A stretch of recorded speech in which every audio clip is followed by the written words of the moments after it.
بسم اللہ الرحمن الرحیم۔ السلام علیکم ورحمۃ اللہ وبرکاتہ۔ ناظرین کرام، پھر سے آپ کے لیے آپ کی خدمت میں لے کر حاضر ہوئے ہیں۔ قاری حنیف رحمۃ اللہ علیہ کا بیان بہت خوبصورت بیان ہے، جس کا عنوان ہے کبھی کسی مظلوم کی بد دعا مت لینا، غریب کی بد دعا، کبھی کسی کو پریشان مت کرنا۔ آئیے دوستو بیان کو شروع کرتے ہیں۔ حدیث میں آتا ہے، ارشاد ہے مدنی کریم صلی اللہ علیہ وسلم کا کہ بعض لوگ اللہ کی زمین پہ چلتے ہیں، بعض لوگ اللہ کی زمین پہ چلتے ہیں اور زمین اللہ سے یہ اجازت مانگتی ہے، پروردگار اگر اجازت ہو میں اس کو نگل جاؤں، میں نہیں چاہتی کہ اس کے منحوس قدم مجھ پہ پڑتے رہیں، اجازت ملے میں اس کو لقمہ بنا کر کے نگل جاؤں، اس کو زمین کی تہ میں لے آؤں۔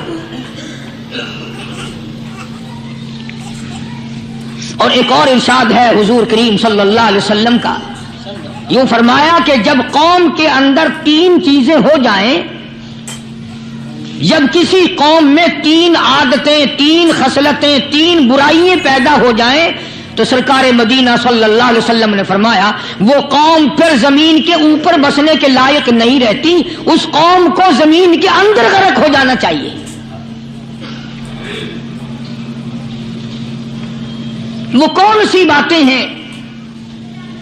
ارشاد فرمایا محمد عربی صلی اللہ علیہ وسلم نے کہ پہلی بات تو ان کی یہ ہے کہ جب قوم کے امیر لوگ، غنی لوگ، مالدار لوگ بخیل ہو جائیں، اللہ تعالیٰ نے جو ان کو سرمایہ دیا ہے، رب العالمین نے جو ان کو پیسہ اور دولت دی ہے، اس میں کسی غریب کا وہ حصہ ہی نہ رکھے۔ چنانچہ آج آپ دیکھ لیں، فالتو لاکھوں روپیہ لگ جائے گا، لیکن کسی بیوہ کے گھر ایک سیر آٹا دینا، کسی یتیم کے سر پہ ہاتھ پھیرتا ہوا امیر آدمی شرماتا ہے کبھی میرے ہاتھ کی ہتھیلی نہ گھس جائے۔ حالانکہ ارشاد فرمایا مدنی کریم صلی اللہ تعالی علیہ وسلم نے بعد وقت ایسا قبولیت کا ہوتا ہے جو آدمی یتیم کے سر پہ ہاتھ پھیر دے محبت کے ساتھ، یہ بچہ یتیم ہے، اس کا لاڈ اجڑ گیا، اس کا مان اجڑ گیا، اس کا ابا رخصت ہو گیا، اس کو گود میں بٹھا کر پوچھنے والا چلا گیا بیٹا تو کیا چیز کھاوے گا؟ حضور کریم صلی اللہ تعالی علیہ وسلم نے فرمایا جب یتیم کے سر پہ آدمی محبت کے ساتھ، شفقت کے ساتھ ہاتھ پھیرتا ہے، اللہ پاک یوں فرماتا ہے مجھے اپنی کبریائی کی قسم جتنے بال اس کے ہاتھ کے نیچے آ جاتے ہیں اتنی نیکیاں ہاتھ پھیرنے والے کے نام اعمال میں لکھ دی جاتی ہے۔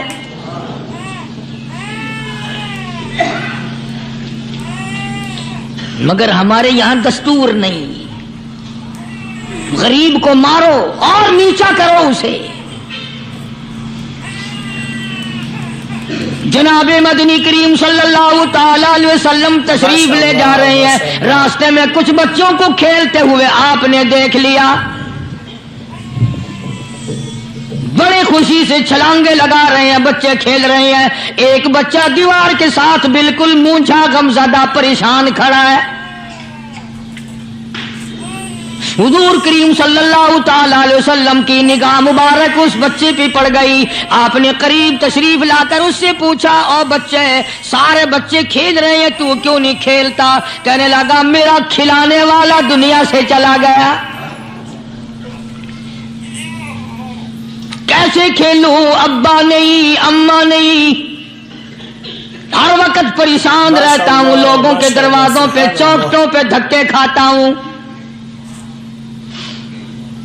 آپ مدنی کریم صلی اللہ تعالی علیہ وسلم نے رحمت والے ہاتھ سے اس یتیم کی انگلی پکڑی اور اپنے ساتھ پیار کرتے ہوئے تشریف لے آئے، فرمایا جناب عائشہ صدیقہ رضی اللہ تعالی عنہا سے اللہ والی آج اللہ پاک نے تجھے بڑی غنیمت بخشی ہے، بڑی دولت دی ہے، عید کا دن ہے، میں عید کی نماز کے لیے جا رہا تھا، بچے سارے خوشیاں منا رہے تھے، یہ بچہ دیکھا میں نے بڑا غمزدہ کھڑا تھا، بڑا پریشان کھڑا تھا، اب میں نے اس سے پوچھا آج عید کا دن ہے تو خوشی کیوں نہیں مناتا؟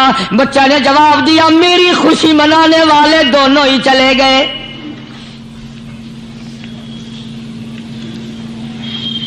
آج اللہ نے یہ موقع بخشا ہے، اسے نہلا دھلا، اس کو نئے کپڑے پہنا،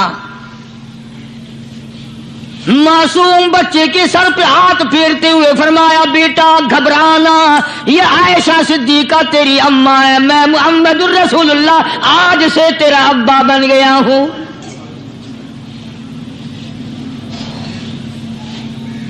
نہلایا دھلایا، کھلایا پلایا، ہنسایا، اسے بلایا ساتھ لے کر۔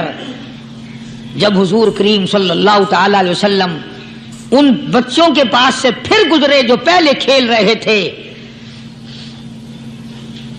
اس زمانے کے تو بچے بھی سمجھدار تھے، آج تو چٹی داڑھی والوں کو سمجھ نہیں ہے۔ قبر بالکل کنارے، قبر کے کنارے پہ کھڑے ہیں پھر بھی سمجھ نہیں۔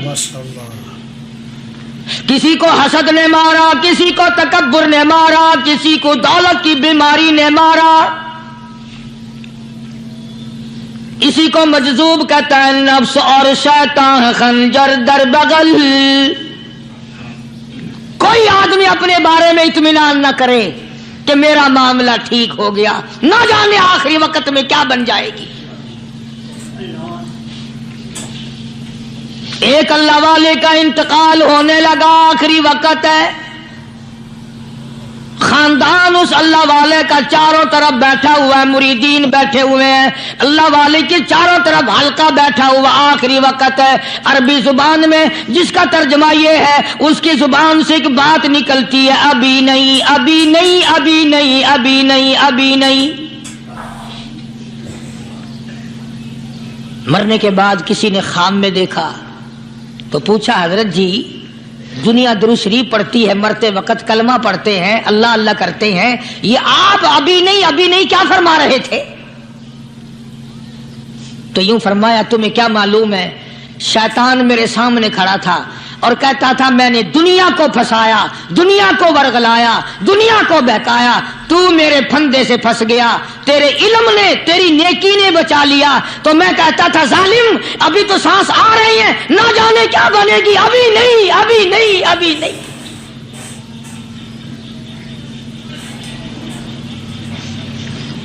اسی کو مجذوب کہتا ہے، کیا معلوم کیا بن جائے گا، کس حال میں دم نکلے گا، رات کو کیا ہو جائے گا، دن کو کیا بن جائے گا۔ فرمایا نفس اور شیطان ہے خنجر در بغل، نفس اور شیطان ہے خنجر در بغل، وار ہونے کو ہے اے غافل سنبھل۔ آیا دشمن کا وار، 4 نمازیں پڑھی، باقی ساری دنیا کافر نظر آنے لگ جاتی ہے، میں نمازی ہوں یہ سارے بے ایمان پھرتے ہیں۔ شیطان پیدا کرتا ہے یہ چیزیں۔ اگر اللہ نام پہ تھوڑی سی کبھی خیرات کر دی تو بہانے لوگوں کے سامنے ذکر ہو رہا ہے، اجی آج کل تو ہمارے کاروبار نہیں، ورنہ انشاءاللہ فلاں مسجد جو ہے نا یہ ہم نے بنائی تھی، بہانے بتانا۔ اسی لیے مجذوب کہتا ہے گھبرایا نہ کر اور اپنے آپ کو اطمینان نہ دلایا کر، کہتا نفس اور شیطان ہے خنجر در بغل، وار ہونے کو ہے اے غافل سنبھل۔ چلا شیطان کا خنجر، چلا شیطان کا خنجر، لگایا اس نے دو، لگایا اس نے دو۔ لوگوں کا خیال یہ ہے کہ شیطان صرف وہ، شیطان کے بہکائی میں وہ آدمی آتا ہے جو کسی کو قتل کر دے۔ لوگوں کے نزدیک صرف زنا کرنا گناہ ہے، قتل کرنا گناہ ہے، چوری کرنا گناہ ہے، ڈاکہ مارنا گناہ ہے، اور چوتھی چیز گناہ ہی کوئی نہیں۔ حضرت عثمان غنی ذی النورین رضی اللہ تعالی عنہ کی مبارک مجلس ہے، صحابہ کرام کا دور ہے، نبی کا دوہرا داماد، مجلس ہے عثمان ذی النورین کی۔ ایک آدمی مجلس میں آ کے بیٹھا، حضرت عثمان کی مجلس میں ایک آدمی آ کے بیٹھا تو حضرت عثمان فرماتے ہیں، توجہ، حضرت عثمان فرماتے ہیں، یوں نہیں فرمایا کہ تو نے ایسا کیا ہے، اسے ذلیل نہیں کیا، بلکہ یوں فرمایا لوگوں کو شرم نہیں آتی، لوگ آنکھ کا زنا کر کے میری مجلس میں آ کے بیٹھتے ہیں، لوگ آنکھ کا گناہ کر کے میری مجلس میں آ کے بیٹھتے ہیں۔ تو دور تھا نا صحابہ کرام کا، فوراً چوٹ کی کسی نے کہ نبی کے بعد وحی آنی شروع ہو گئی۔ یعنی آپ کو کیسے پتا چل گیا کہ کوئی آدمی غلط نگاہ ڈال کے آیا؟ اس کی رستے میں نظر کہیں غلط پڑی تھی آنے والے کی، آپ کو کیسے پتا چلا؟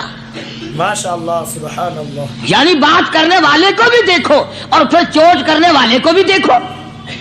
تو حضرت عثمان رضی اللہ تعالیٰ عنہ نے فرمایا، بھائی پاک مجلس میں اگر ایک تولا بھی کوئی پخانہ لے کر آ جائے تو بدبو تو آ ہی جائے گی نا۔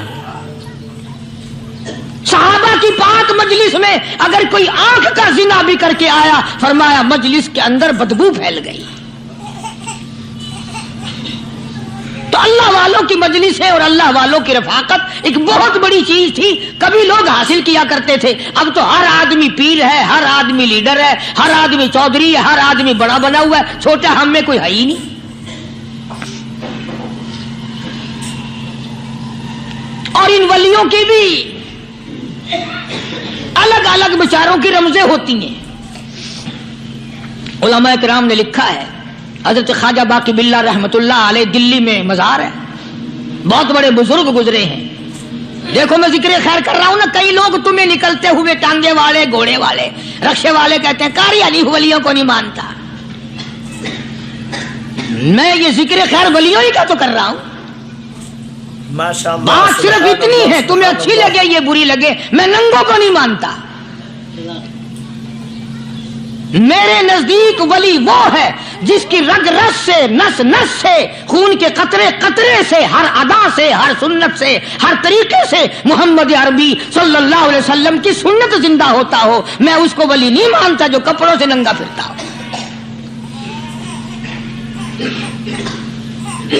خواجہ باقی باللہ رحمت اللہ علیہ کو بھٹیارے نے دیکھا، ایک تباہی تندور والا حضرت خواجہ صاحب کو دیکھا کہ جامع مسجد دلی کے پیڑیوں پہ، سیڑھی پہ کبھی چڑھتے ہیں کبھی اترتے ہیں، کبھی چڑھتے ہیں کبھی اترتے ہیں، پریشانی کا عالم۔ تو تباہی تو ضرور تھا، بٹیارہ تو تھا، مگر تھا تو دلی کا۔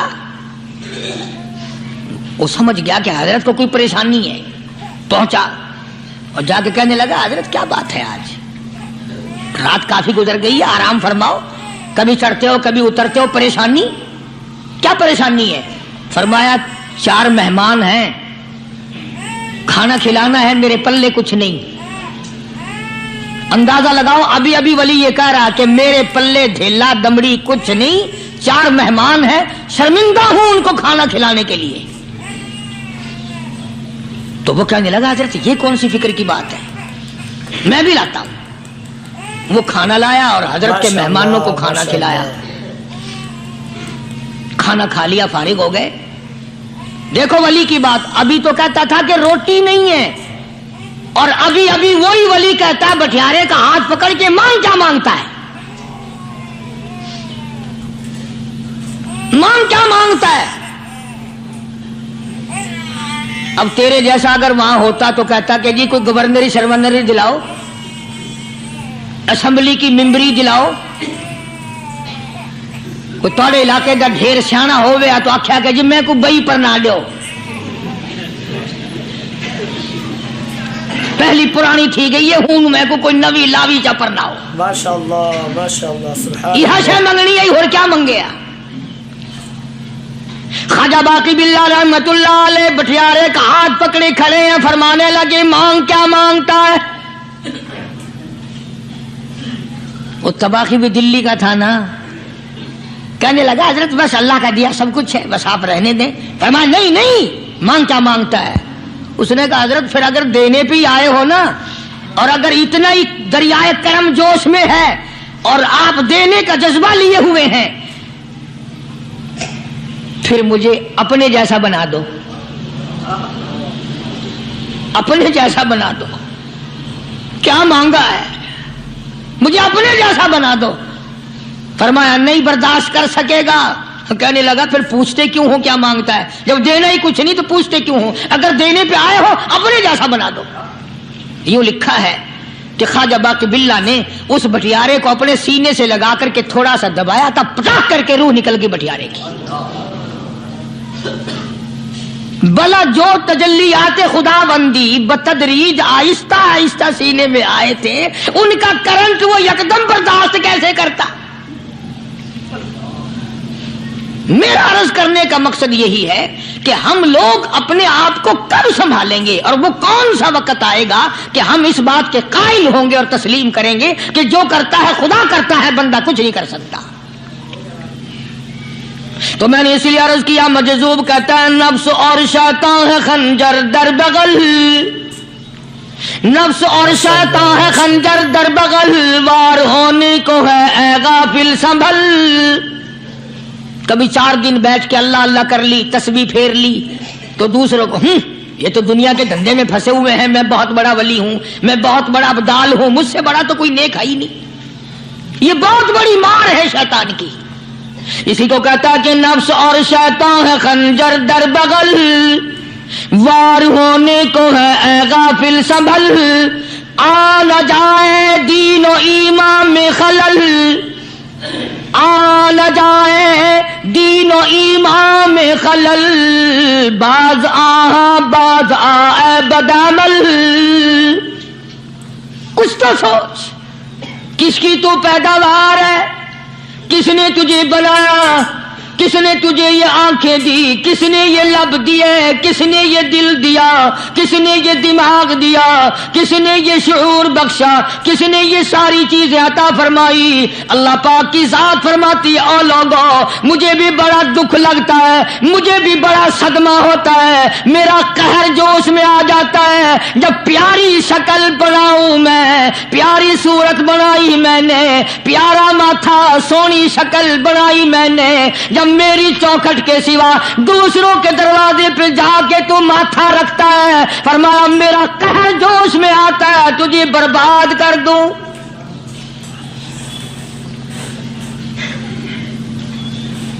سب کچھ میں نے دیا، سب کچھ میں نے بخشا، اور پھر بھی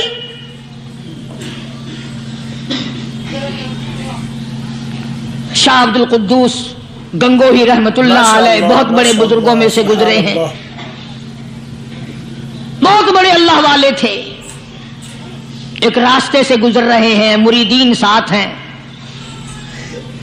حلقہ ساتھ ہے، راستے میں ایک گندگی کا ڈھیر پڑا ہوا تھا، بدبو آ رہی تھی، تو شاہ عبد القدوس نے اپنے حلقے اثر کے لوگوں سے اور مریدوں سے کہا ٹھہر جاؤ۔ حالانکہ لوگ ناک پہ کپڑا رکھ کر جلدی گزرنا چاہتے تھے، بدبو سے بچنے کے لیے تیز رفتار وہاں سے گزرنا چاہتے تھے، مگر شیخ کے کہنے پر کھڑے ہو گئے۔ شکر ہے تم جیسے وہاں مرید بھی نہیں تھے، ورنہ کہتے کہ اے پھٹ گیا شیخ ہے، تو پتہ ہی نہیں لگتا برائی دا چنگائی دا، گندگی دے پہ کولساں کو کھڑائی کھڑے۔ شاہ عبد القدوس رحمت اللہ علیہ گنگوئی رحمت اللہ علیہ نے فرمایا او لوگو، یہ گندگی، یہ پخانہ، یہ افولت والی چیز تمہیں ایک سبق دے رہی ہے۔ وہ بڑے حیران ہوئے کہ گندگی سبق دے رہی ہے کہ ہاں یہ بدبو کا ٹھکانہ یہ سبق دے رہا ہے کہ ہاں یہ ایک سبق تمہیں پڑھا رہا ہے۔ اور وہ کیا؟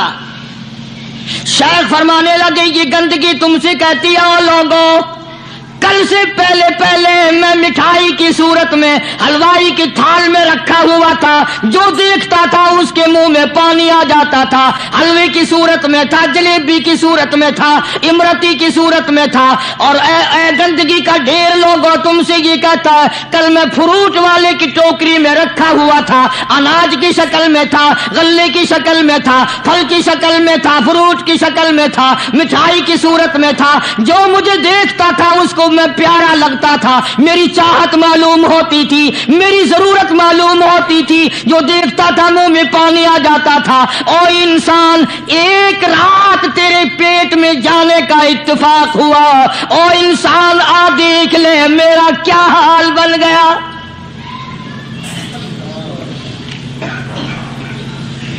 ایک رات تو تیری صحبت میں رہا ہوں، ایک رات تیرے اندر ٹھہرنے کا اتفاق ہوا، دیکھ میرا کیا۔ ہیلو دوستو، یہ تھے قاری حنیف ملتانی رحمۃ اللہ علیہ، اللہ تعالی حضرت کی مغفرت فرمائے۔ دوستو اگر آپ ہمارے چینل پر نئے ہیں تو ہمارے چینل کو ضرور سبسکرائب کریں، لائک کریں، شیئر کریں۔ چلیے دوستو پھر ملاقات ہوگی، جزاک اللہ۔